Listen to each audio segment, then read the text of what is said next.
We must consider the whole part played by electricity in nature. Human beings cannot go on developing in the same way in an atmosphere permeated on all sides by electric currents and radiations. It has an influence on the whole development of man. This life of men in the midst of electricity, notably radiant electricity, will presently affect them in such a way that they will no longer be able to understand the news which they receive so rapidly. The effect is to damp down their intelligence. Such effects are already seen today. Even today, you can notice how people understand the things that come to them with far greater difficulty than they did a few decades ago.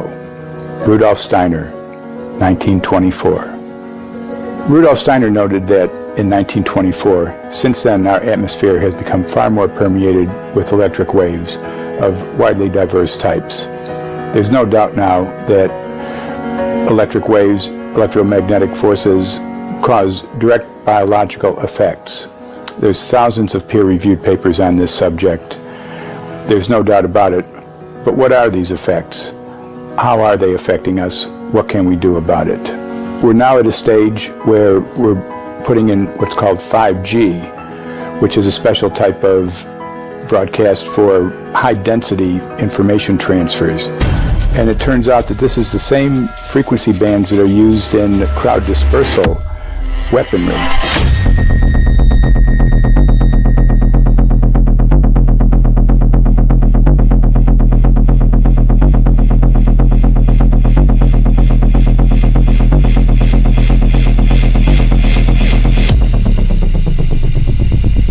5G, first and foremost, is densification. So it's significantly more transmitters in close proximity to a human, and it is also a sophisticated, illegal, unlawful transmitter.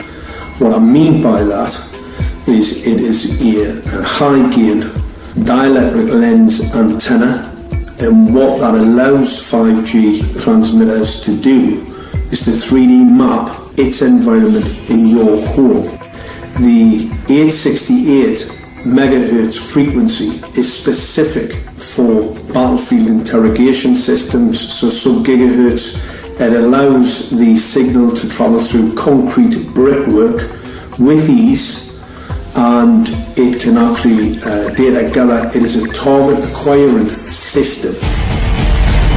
Phased array is basically radar off the battlefield. It is extremely good at identifying targets and being able to lock onto targets. And not only that, it can specifically target you as an individual. So any judge sitting on an interesting case, let's say, any lawyer, any barrister, anybody doing any work that is potentially controversial, your life could be at threat.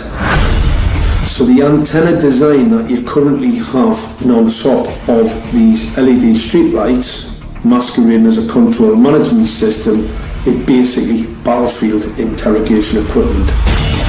The first phased array unit was actually called Mammoth, used by the Germans during the Second World War to identify Allied aircraft. Obviously things have moved on significantly since then.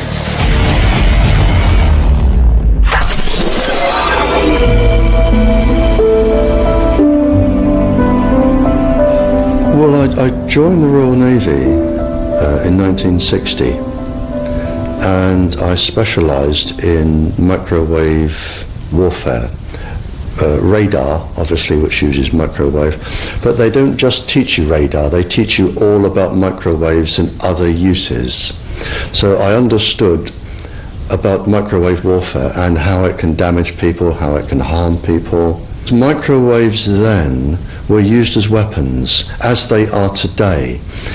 It is a perfect stealth weapon, and when governments don't like a group of people, for instance the ladies who protest at Greenham Common in England about the American missile base they camped, they were microwaved. We microwaved Catholics in Northern Ireland to make them sick. It goes on all over the world, and it's a weapon that you don't know you're being targeted because the dose is very, very low, which is actually more dangerous than a high dose. It's very, very low, and it may take a year or two, but you can You can cause neurological damage and cancers with low-level microwaves, and you can make all your opponents sick. It's a perfect weapon for a government.